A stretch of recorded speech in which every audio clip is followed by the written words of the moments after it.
அறுவை சிகிச்சையில்லா குணம் இது ஆயுட்கால நிவாரணம். டாக்டர் ஸ்ரீவர்மாஸ். சர்வதேச யோகா தினம் ஜூன் மாதம் 21ஆம் தேதி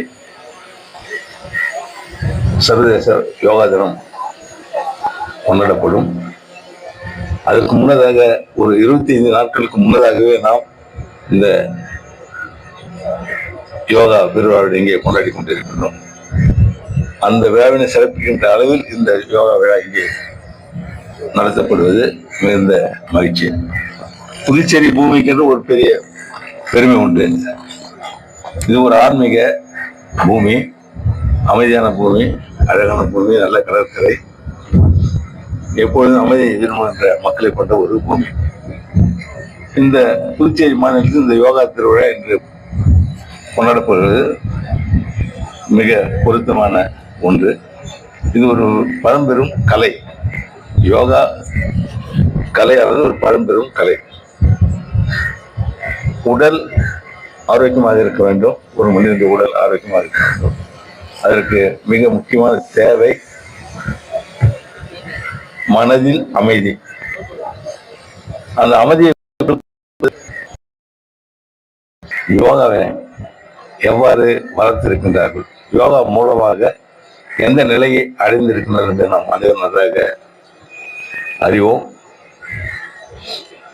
ஒவ்வொரு ஆண்டும் ஒரு விழா கொண்டாடும் பொழுது, யோகா சர்வதேச யோகா தினம் கொண்டாடும் பொழுது ஒரு கருப்பொருள், ஒரு மைய கருத்து ஒன்று இருக்கும். இந்த ஆண்டு ஒரே பூமி ஒரே ஆரோக்கியம், எல்லோருக்கும் பூமியில் அனைவரும் ஆரோக்கியமாக இருக்க வேண்டும் என்பதுதான். அந்த ஆரோக்கியத்தை கொடுப்பது யோகா மிகப்பெரிய பங்கு வகிப்பது. அப்படிப்பட்ட ஒரு யோகா உலக அளவில் இன்று சிறந்த நிலையில், எல்லோரும் அறிந்து கொண்ட நிலையில், பின்பற்றுகின்ற நிலையில் இன்று இருக்கின்றது என்று சொன்னால் அதற்கு மிகப்பெரிய பங்கு நம்முடைய மாண்புமிகு பாரத பிரதமர் திரு மோடிஜி அவர்களுக்கு உண்டு என்பதை அனைவரும் நன்றாக அறிவோம். நம்முடைய எண்ணம் அனைவரும் மகிழ்ச்சியோடு ஆரோக்கியமாக வாழ வேண்டும் என்பதுதான்.